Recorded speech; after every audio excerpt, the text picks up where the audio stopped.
Are you comfortable, Adilah? I'm comfortable, Adilah. Adilah. Like my Italian student said, he could never get my name right. And then one day he said, oh, I know how I'm going to remember it. And I said, how? He said, it's no big a deal to say it correcta. It's no big a deal to say it correcta.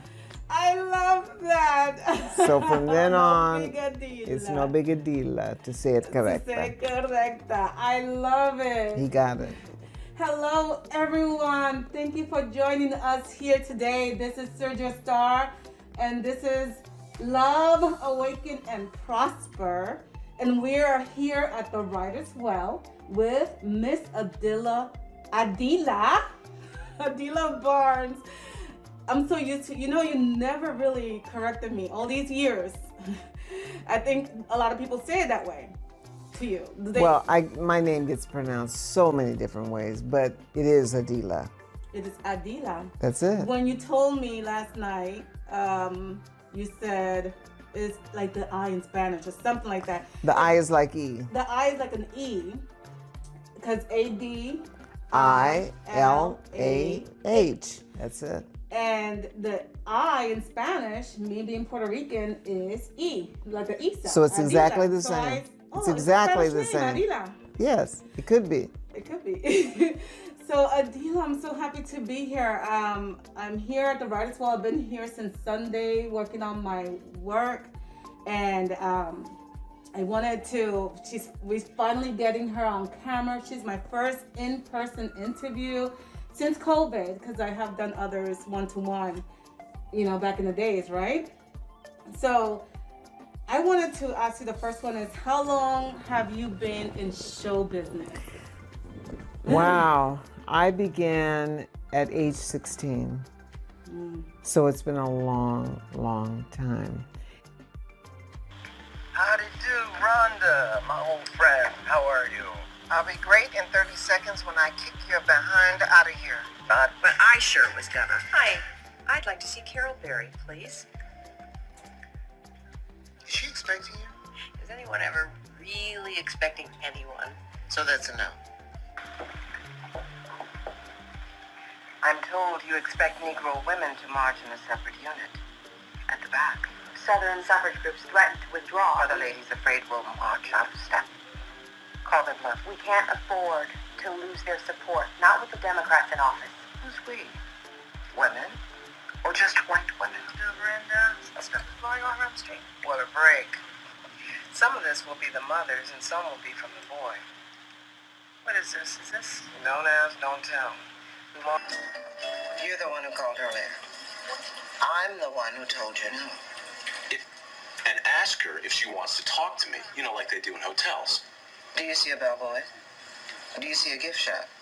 Do you see anything here that remotely reminds you of a hotel? I can tell that you are basically a good person. How can you tell that?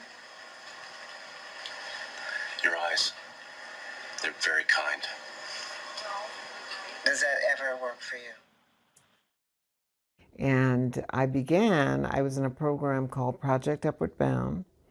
It was at Chico State, that's in Northern California, above Sacramento. And it's a 3-summer program. So your first summer is after your sophomore year in high school, junior year in high school, and then after you graduate, as a bridge program to prepare you for college.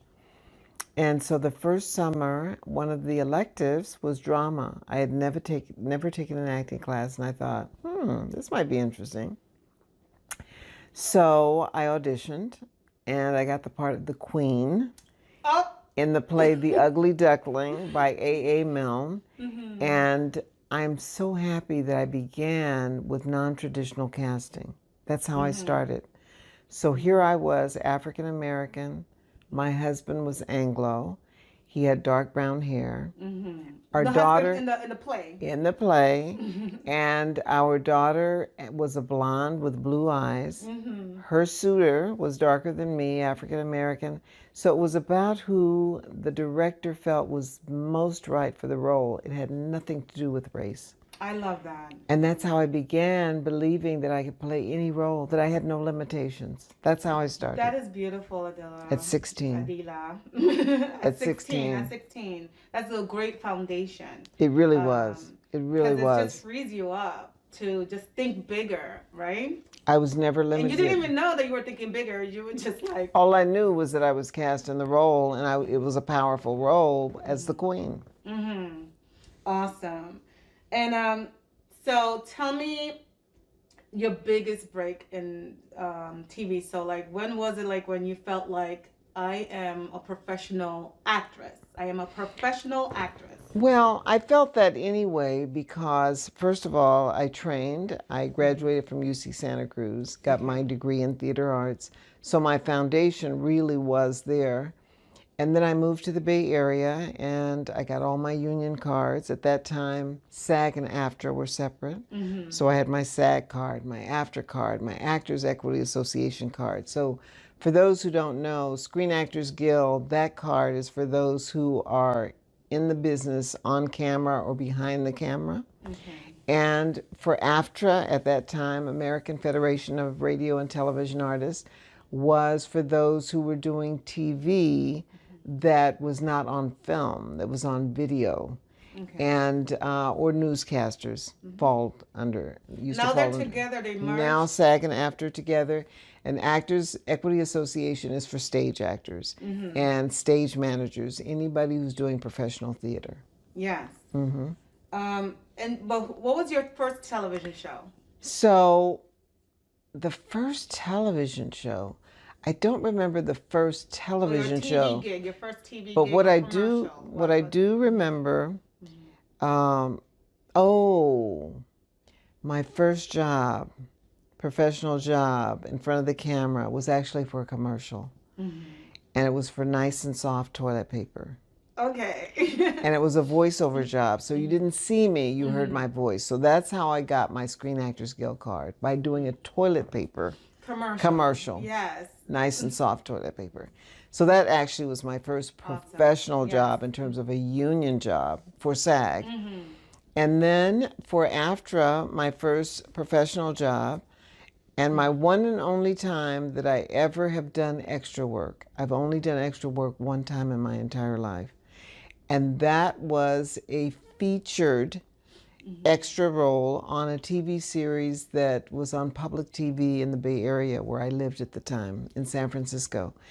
And so it was very interesting because as an extra, even though it was featured and the cameras were on us, we were on a panel, even so, it was an interesting challenge because I couldn't say a word. So I had to use my body to speak for me in every way that I could possibly use it because I was a featured extra.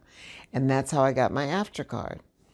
And then in terms of Actors Equity Association, I got my union card on stage by doing a play called Kabuki Medea. This was at the Berkeley Repertory Theater. And it was in Berkeley, California.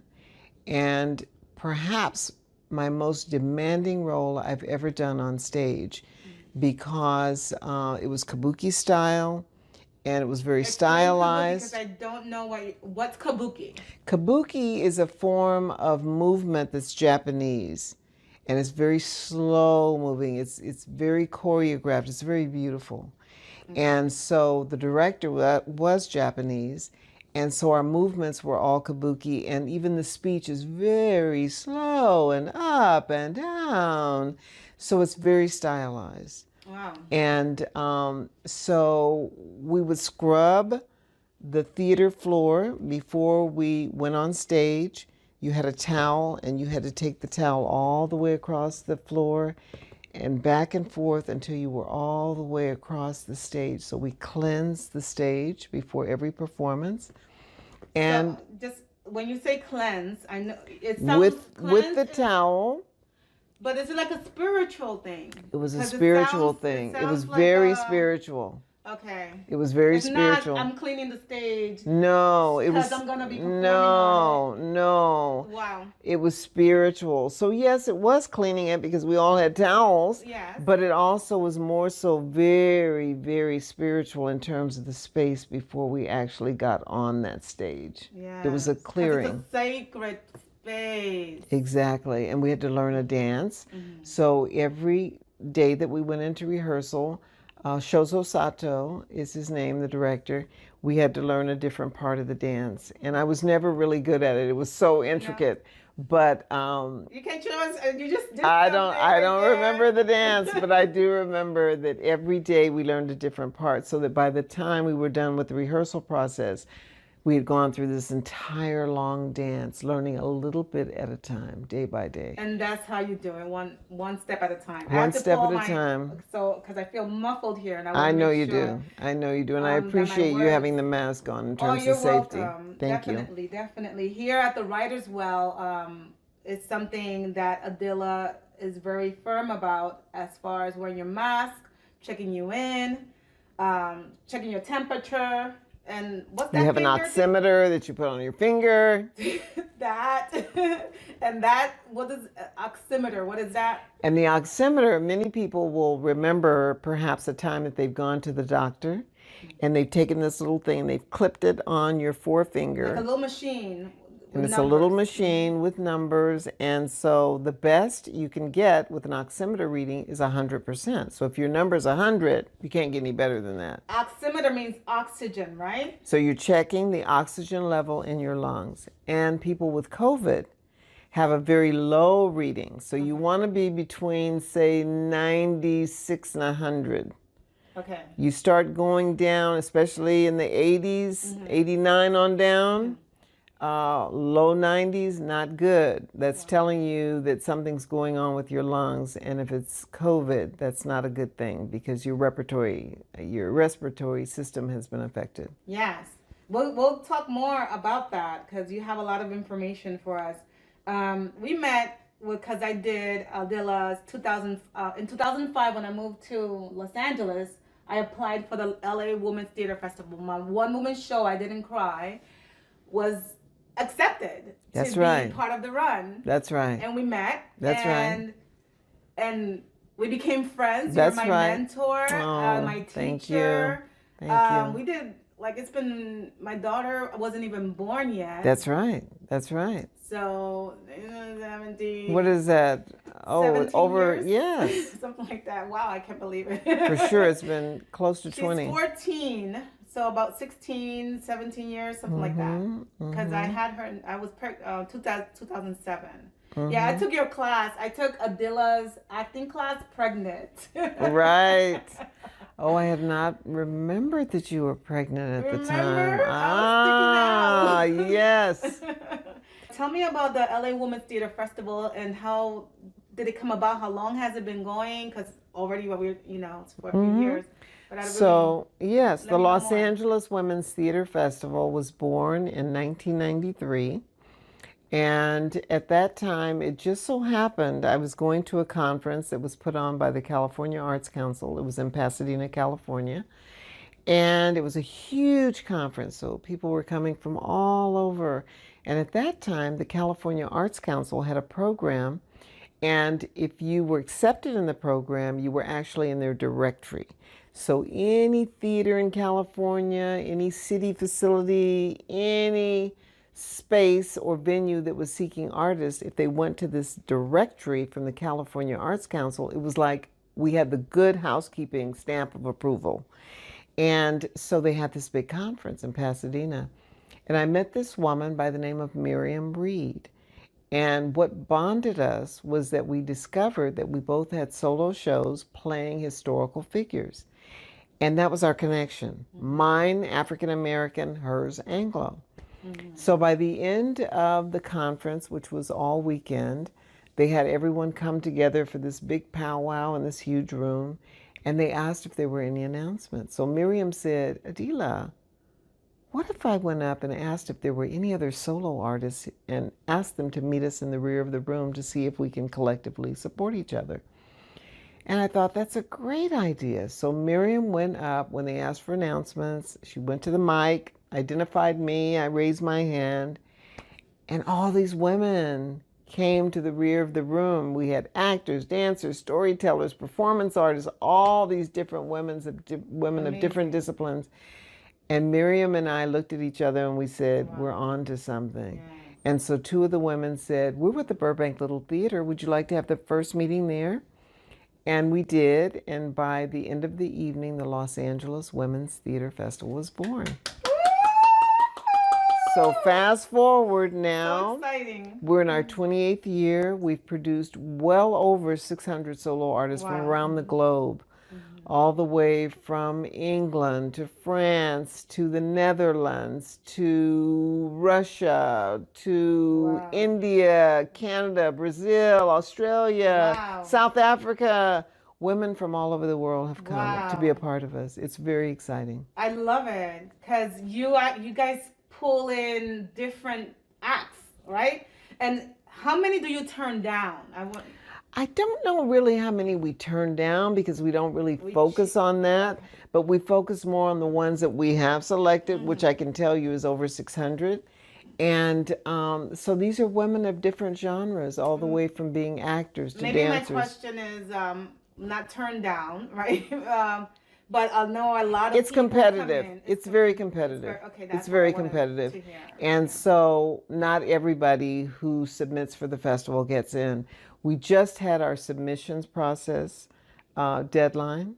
So it's too late for 2022 now. However, we will open it up again for 2023. So we have to start early so that we have time for the screening panel to go through all the submissions and really discuss each one, rate each one.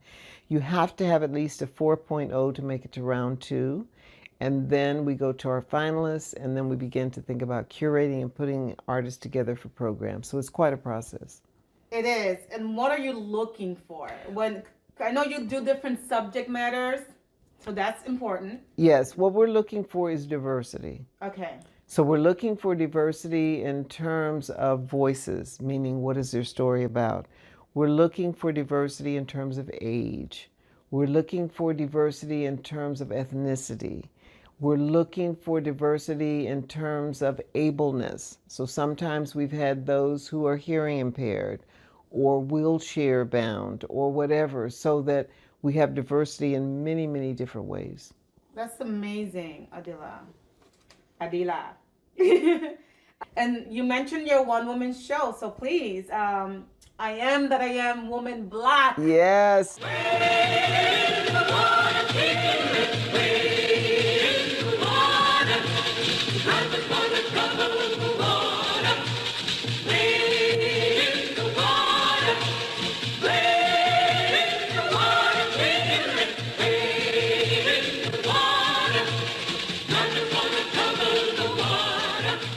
That show was born in 1990, and I portray 7 historical women.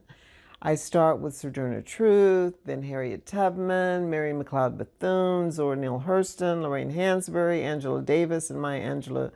And the show's been to 40 states and 3 continents. I think I've seen the video, and I think I saw an excerpt somewhere that you performed. I can't remember. It's on my where. website, yes. Yeah, but I caught you live. And I can't remember where or when, but I remember you playing in many Angela places, Davis yes. with your big with the natural, that's right. And I love we'll talk a little bit because this is our thing, the one-woman show performance of you transforming on stage into these characters. That's right. I love that. At the coat rack. And you have a coat, she has a coat rack. The coat rack is magic. Yeah. It's so magic. And each piece is bridged with a song. So while the change is being made and the audience actually sees the transformation, there's a song that makes the transition, as well as the clothing and my demeanor and going from one character to another. I love it. Over there. He said that women can't have as much rights as men because what is one? Where did your Christ come from? From God, and man had nothing to do with it. My name is Harriet. The They tell me some folks like to call me Moses. Because I laid over 300 of my people unslaved. To thee was the Lord let us all defeat. I was born 15th of 17 children, and the first to be born free of slavery. This was in Maysville, South Carolina. When my father first laid eyes on me, he said to my mother, "She's different, Nancy." And my mother replied, "She is a child of Christ." I asked the Lord to send us a child to show us the way out. Of course, I thought he'd bless us with a son, but thy will be done.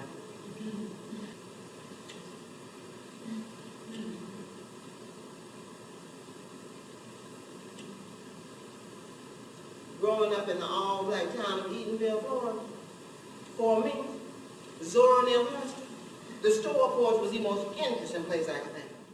Outside childhood scenes, where the ordinary city guards, full of street games and other remembers have turned into fine ballets these days, and rhymes that anticipate what some people insist on calling modern poetry. Oh, Mary Mac, all dressed in black, with silver buttons all down her back. What I did silently and without any fanfare.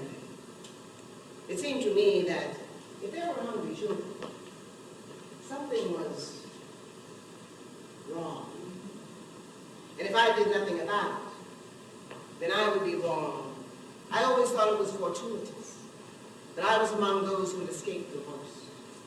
One small twist of fate, and I might have drowned in the muck of poverty, disease, and illiteracy. That is why I never believed I had the right to see myself as any different than my brothers and sisters who did all the suffering for all of us. So, your book, On My Own Terms. Adilah, you have a lot of hats. Author, actress, co-founder, producer, entrepreneur. We're in her space that she rents out to writers. And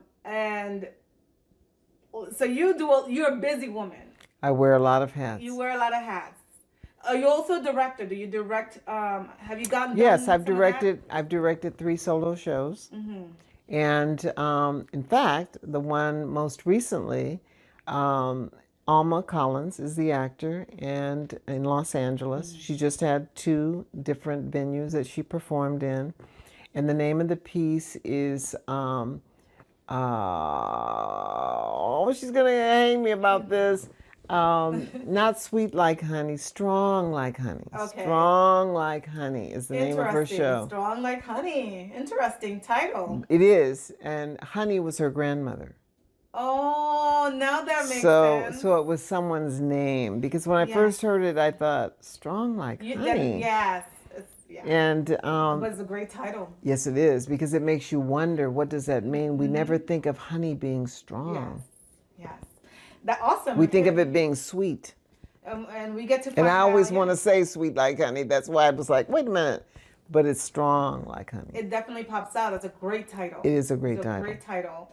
I wanted to go back because I know I jumped into your hats, but definitely talk about your book, On My Own Terms. Still available. Tell us about On My Own Terms and how you came about that. And the book, well, when I used to teach at the American Conservatory Theater in San Francisco, I had one class, they gave me this book, and they had a slip of paper inside, and everyone signed it, and they said, "This is for when you write your acting book." And I thought, an acting book? I've never really thought about writing an acting book. And then at one point I said, I think it's time now to write that acting book that those students were talking about that gave me that book. And the book that has dried flowers on the cover, it's white, it's textured, I used that in my solo show for Mary McLeod Bethune. So that book is always on stage when I'm doing my one-woman show, always. And so I spoke with a friend by the name of Brandy. I said, Brandy, I want to write this book, an acting book. I said, but I also want to talk about being on the road, touring. I don't know how I'm going to do that. And she said, well, you can do that too. And it was like a eureka moment. I said, I get it. So the book is not going to be a narrowly defined how-to acting book. It's going to be about my journey as an actor and what I've learned along the route, little jewels that I can pass on to others. Awesome. So that's how I was able to really conceptualize the book, starting with my childhood, going all the way to when the book was published. And anything that I want the reader to remember, I italicize. And I remember somebody said, oh, she said, when I read your book, I kept looking for the italics. I kept looking for the italics because those were the gems. Those were the lessons. Those were things to remember. Nice. And I remember I read the book many years ago. And I think I have it at home. I have a copy somewhere. I would imagine. And I wanted to talk to you about, it's autobiographical. It is that. And so really it's basically about my journey as an actor. So whatever you learn about me, other than that, is really coincidental because it's really about my journey. Okay. And I feel so proud of the fact that in 2009, June of 2009, Essence magazine named my book number 3 behind President Obama's 2 books. Now he has 3 out, but at that time he had 2 books. Wow. And as somebody said, I know, as somebody said, they said, so really for June of 2009, Essence magazine, you came in number 1 because you can't beat the president. So you really were number 1. I said that's a great way of looking at that. You know what? That is true. That is true, dude. You can't beat President Obama. Obama at that. She was right behind President Obama. I remember His 2 books. That's right. The Essence. Yes, I couldn't believe it. I couldn't believe. Somebody called me on the phone and said, "Congratulations." Wow. And I thought they were talking about something else I was doing, and I said, "Oh," and then they said, and I said, "Well, what are you congratulating me for?" They said, "You made number 3 in Essence magazine for June's issue," and I said, "What?"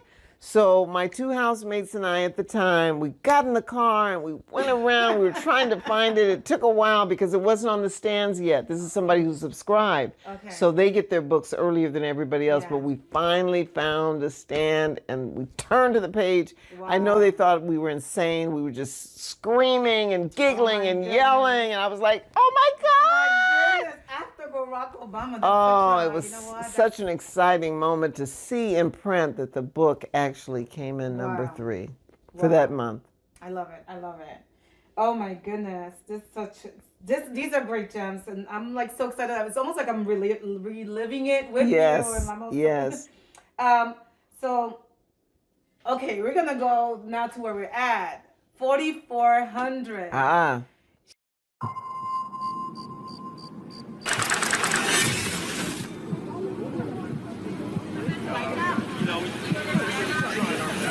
Wait! What year is it? It's 2021. You play Mrs. Grover in 4,400. That's playing at the CW channel, wherever that channel may be, and whoever's watching this, or catch it online. So tell me, what can you share about 4,400? 4,400 is one of the most welcoming projects I've ever worked on. Nice. Producers on down, and 3 or 4 of the producers have made themselves known to me in a very personal way, and you don't always get that. And the character I thought really was going to be guest starring for 1 episode. I thought the show was shooting in Los Angeles. And to me, initially, it was another self-tape audition, right? Mm-hmm. And so I create these little mini moments when I do self-tapes. I don't just stand in front of a curtain or something. And so fortunately, I have someone who's a film major graduate from my alma mater, UC Santa Cruz. So we tape my self-tapes and we add so many dimensions. We use environment and we create these wonderful little mini stories. And my friend Michael calls me Miss Spike Lee. And in terms of self-tapings. Yes. And so when they offered the role, I thought, oh, this is great. And then when the agent said, and she may recur, I was like, oh, she may recur? And they said, yes. And of course, you're going to be shooting in Chicago. I said, Chicago? So in a way, I'm glad I didn't see all that in the breakdown when I auditioned because it would have added more pressure auditioning. I thought it was a guest starring role. I thought it was one episode. So now I've done 4 episodes and her role keeps growing and growing and growing. And I'm having more and more interactions with the regulars on the show. It's very exciting. Very exciting. What is 4400 about? Because I remember there was a show. There was a show in the Is it the early same? 2000s.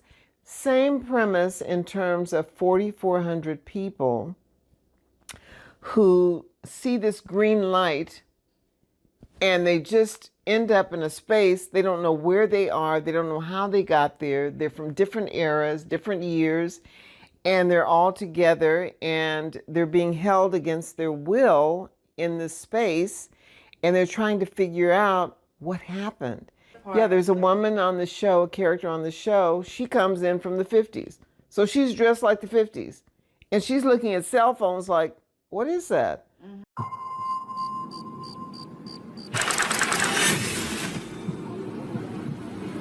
What is this? What's happening? What year is it? It's 2021.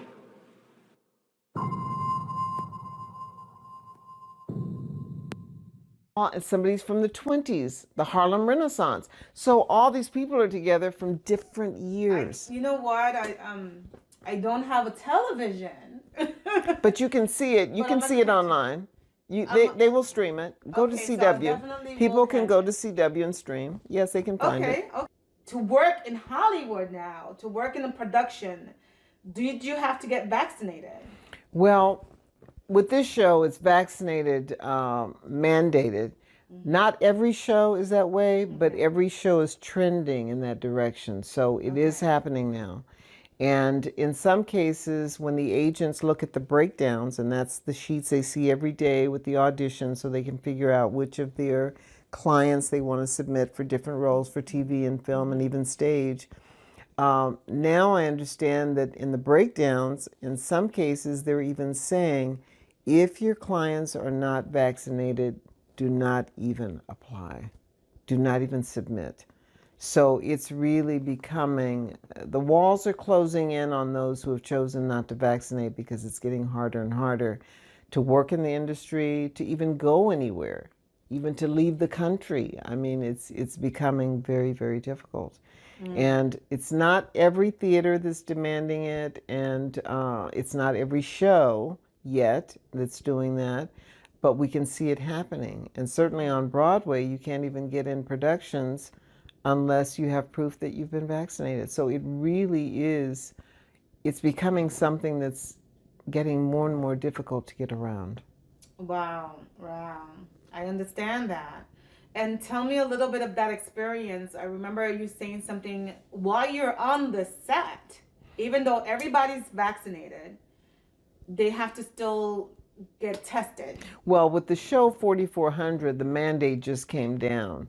So when I did my first, second, and third episodes, it was not a mandate. So before you even got to the set, so once you got the offer, you had to test. They had to make sure you were not positive before you moved forward. And then once you knew which schedule, depending on which show you work on, once you know what your schedule is going to be, you have to test before you even get to the set. And then Monday, Wednesday, Fridays, testing. Oh my goodness. Whether you've been vaccinated or not. As soon as you come into the studio, how does that work? So in my case, let's say, and we shoot in Chicago for 4400. So as soon as I get off that plane, if it's a Monday, someone's going to be at my hotel room getting They come to you. Yes, in my case, they come to my hotel room and we test there and they get the results back that evening. So that's, oftentimes I don't maybe work on the set until, say, a Wednesday or Thursday. So they've already gotten the results back that night, so they know I'm cleared. Okay. But then I'm going to test again maybe that Wednesday, and if I need to, that Friday. So every other day you're testing. It's no joke. It's very serious, and I think that actually it's a good thing. And that's why I'm glad that you allowed me to ask you to wear your mask, because I'm very, very conscious of protecting others and protecting myself. And because I have to test so regularly, I have to make sure that I'm not exposed. Now you're really extra careful because it's your livelihood. It's my livelihood. And even before it was my livelihood, it's your life. It's my life. So I have a whole ritual that I do, and I've not stopped doing, even though I'm vaccinated. And so I make sure, like now we have the humidifier running with our eucalyptus oil. It's right in the background. And testing with the oximeter, my thermometer, my herbs, my vitamins, gargling with salt water and apple cider vinegar. I mean, I have a whole list of things that I do on a daily basis. Wow.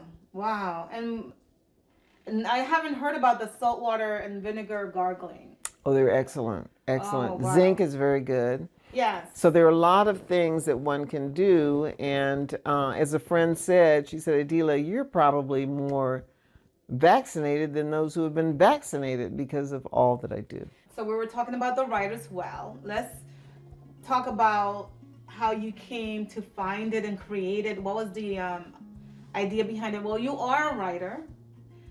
So what was it the initial thing that you wanted to do? I'm gonna look for a house to write. Just like with the Los Angeles Women's Theater Festival, where it was synchronicity, and I meet this woman and we have this idea and these artists come to the rear of the room, voila, the Los Angeles Women's Theater Festival. That's kind of how it happened with the Writers' Well.